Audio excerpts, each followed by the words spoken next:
Para el miércoles 25 de septiembre de 2024, tomamos lectura de la primera carta del apóstol Pablo a Timoteo, en el capítulo 3, del verso 14 al verso 16. Dice así la palabra de Dios.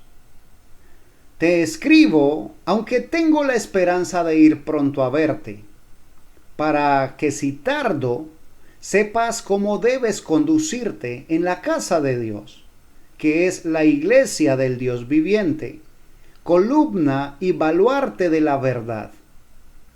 E indiscutiblemente grande es el misterio de la piedad.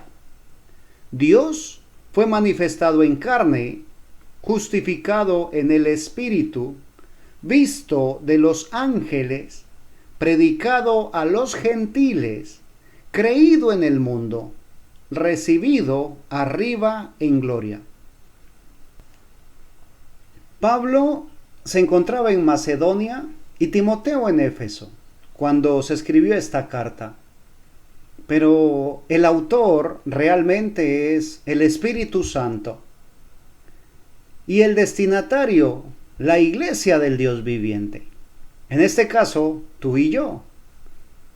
Y es puntual cuando dice que el objetivo de esta carta es para que sepamos cómo debemos conducirnos.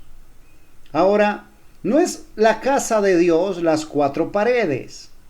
La casa de Dios dice que es la iglesia del Dios viviente. Es decir, nosotros, los creyentes. Y nos llama la atención a la forma como debemos comportarnos, porque es fácil comportarnos bien en el templo, durante el servicio. Es fácil llegar a un servicio con apariencia de piedad. Es fácil portarnos en una manera especial, tranquila, aún de una manera muy religiosa en el templo. Pero, ¿cómo nos comportamos en casa? Lamentablemente, en muchas ocasiones nuestro comportamiento en el templo es uno, pero cuando llegamos a casa nuestro comportamiento es totalmente diferente. Y cuando somos padres y tenemos hijos, ellos nos ven cómo nos comportamos en la iglesia, pero cuando llegamos a casa también ven nuestro comportamiento real. Y este cambio de comportamiento es lo que genera que nuestros hijos no quieran tener nada que ver con el cristianismo. Cuando nuestros pequeños ven que tenemos una doble vida, que tenemos una vida cristiana entre comillas y una vida secular, entonces ellos no alcanzan a comprender qué es lo que ocurre con nosotros. Por eso es que necesitamos sincerarnos con Dios. Pedirle al Señor que nos ayude, que nos quite toda hipocresía, todo doble ánimo, que nos ayude a ser sinceros, a ser genuinos, que nuestro comportamiento sea el mismo donde quiera que vayamos.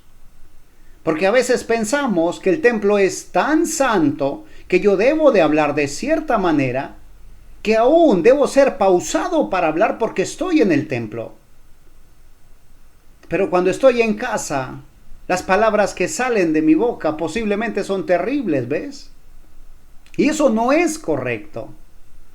El Señor le escribe a la iglesia del Dios vivo que debe saber cómo comportarse, cómo conducirse como casa de Dios, como la iglesia del Dios viviente. Porque esa es la columna, es el sustento y es el baluarte, o sea, la defensa de la verdad.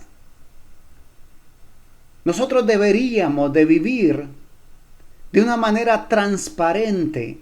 Deberíamos de ser íntegros, mostrando, manifestando que creemos en la verdad, que somos nosotros, aquellos que hemos creído el Evangelio, que lo atesoramos en nuestro corazón y que lo vivimos.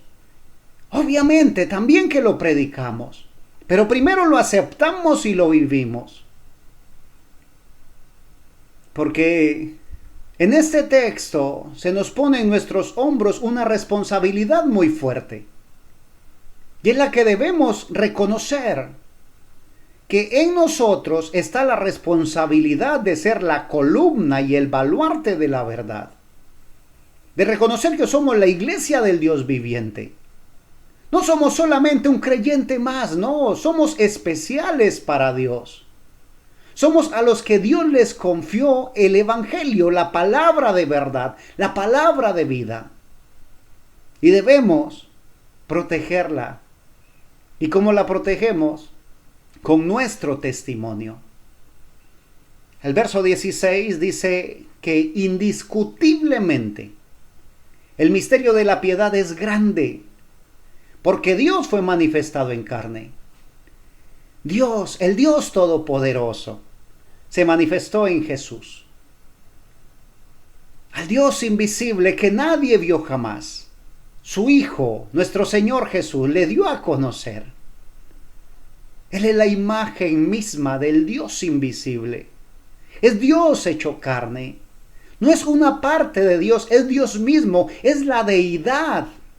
Bendito sea el nombre de mi Señor Jesús. Dios fue manifestado en carne, justificado en el Espíritu. Cuando se manifestó en carne, lo hizo por amor a nosotros, los que habíamos pecado, a su creación, la creación caída. Entregó su vida en la cruz del Calvario. Cuando subía ya el Calvario cargando la cruz, cargaba tus pecados y los míos. Y aunque no cometió pecado, se hizo pecado por ti y por mí. Y Él se levantó de los muertos y fue justificado en el Espíritu. Ese mismo Espíritu que hoy mora en nosotros, ¿ves? Dice la Escritura que Él fue visto de los ángeles.